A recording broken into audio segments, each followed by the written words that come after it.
Okay, chemiosmosis. Now, chemiosmosis has links in photosynthesis, but also within respiration. So there's a lovely bit of cross-topic work that we're going through and doing here.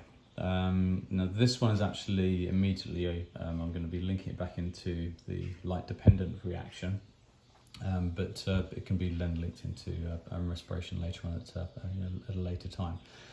What we've got here is we've got a membrane. We've got a membrane here. The orange blobs here are electron carriers, and we have an enzyme over on the far side. Here. Now, one of the products from our Z diagram,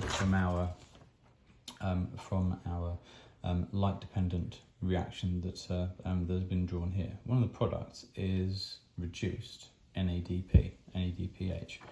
And why do we want NADPH? Why do we want to reduce NADP? Well, because this NADP is just a coenzyme.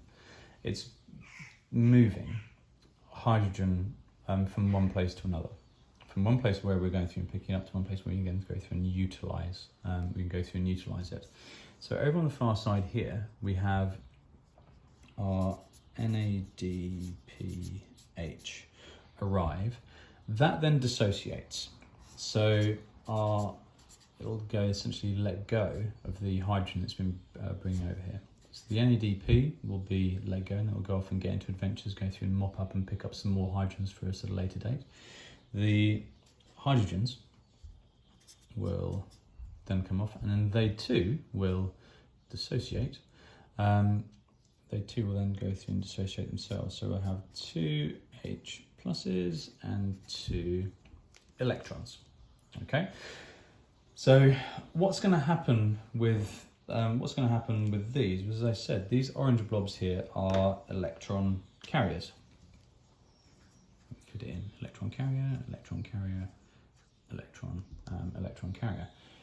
The electrons that we were talking about here will be picked up by that electron carrier. And the reason why I haven't drawn them, going down for no reason at all. This is almost like the similar diagram we have over on the far side here. I'm showing that actually it's dropping down in energy level. So the electron will be passed from one carrier to the next carrier and to the next carrier. As it does that, the energy level of those electrons that we're talking about will drop down. It will get lower. Now, what's that energy going to be? What is that energy actually going to be used for? That energy is going to be used to grab these hydrogens that we've got, and as the energy, as the electron is moved from one carrier to the next, energy is used to grab a proton, a hydrogen ion, and drag it into the intergranal membrane. So here we've got the stroma on the outside, and this is inside a grana. So what we're doing is, as the electrons are passing down, hydrogens are going to be pumped into this intergranal space, creating, and so same thing would happen over the far side here, creating a high concentration of protons separated by a low concentration over on the other side, here. Chemiosmosis, osmosis, the movement, if you think of the key stage 4 side of things, it's all to do with concentration gradients. Why do we have membranes within our cells? To compartmentalize, to create concentration gradients.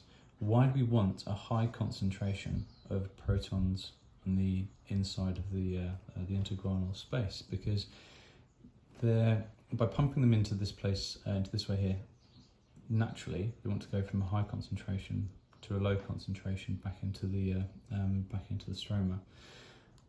The pathway that we would like our protons to take is through this funny looking molecule over on the far side here. This is ATPase or ATP synthase is going to be synthesizing, making ATP.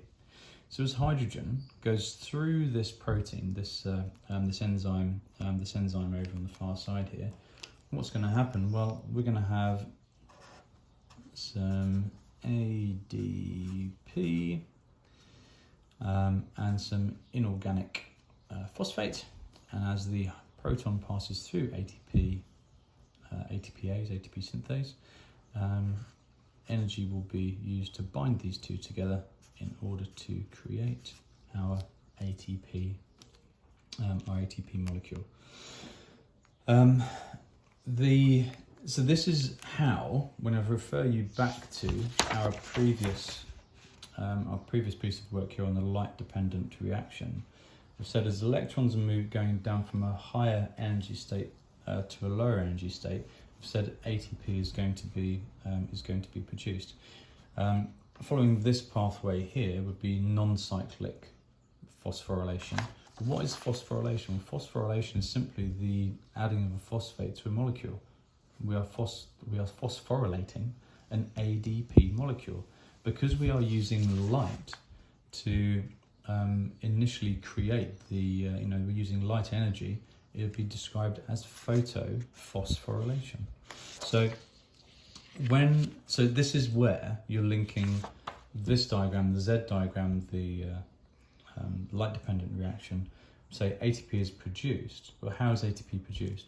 Through the process of chemiosmosis, and there is our there's the basics of our chemiosmosis, the creation of a concentration gradient of protons that will then move down the concentration gradient from a high concentration inside the intergranal interthylakoid space back into the stroma, and if they've taken that pathway via the ATPase molecule, as they pass through there, energy will be used in order to go through and phosphorylate the ADP molecules in order to go through and create those ATP molecules, which are part of our outputs.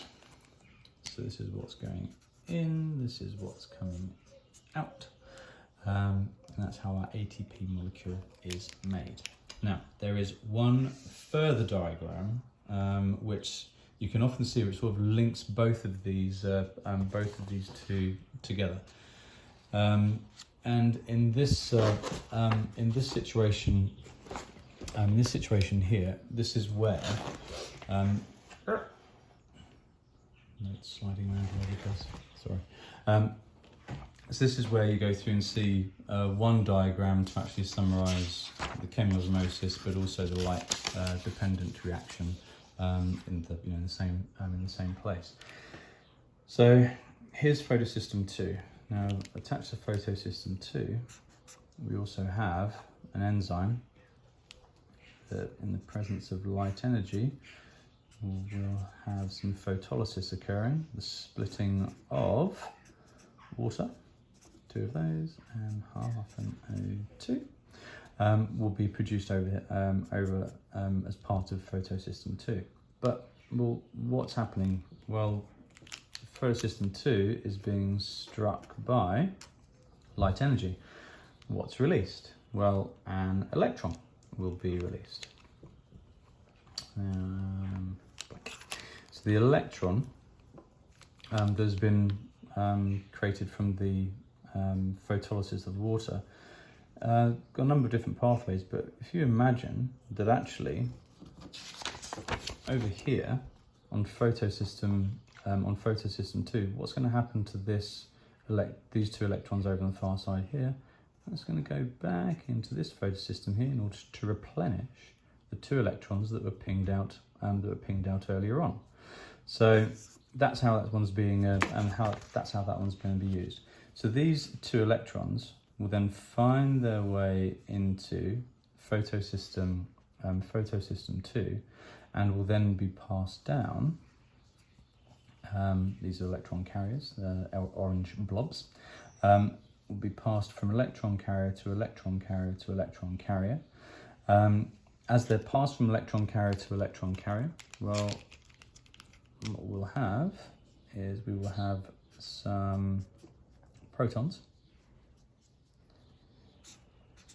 moved into this intergranal space. These electrons will then actually find their way to replenish the lost electrons in photosystem 1, and then themselves will then go through and be passed down. Will then be passed from electron carrier to electron carrier. Again, that might then result in some protons ending up on the inside of the membranes that we have over on the far side here, and on the far right here we've got our ATPase molecule. So, how is the ATP going to be created in this situation? Well, we've got our hydrogens. We've split up our hydrogens by the electrons moving down through the electron carriers. That will be used in order to create a high concentration of protons on the thylakoid space, on the inside of the guarana. So we've got oodles of protons knocking around inside here, and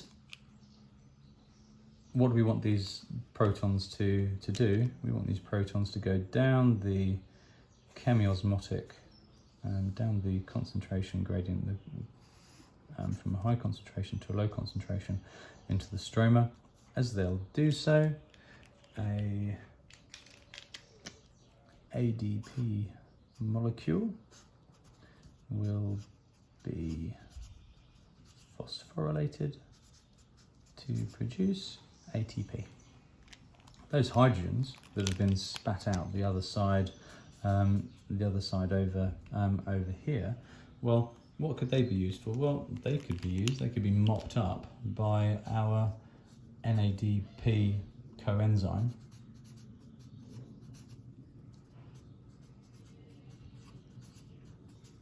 and go off and get into adventures elsewhere. So this diagram that we have here sort of shows a mixture of both the Z diagram that we've started with, and the chemiosmosis side of things, which we've talked about today. Just putting it all together in one particular, in one place.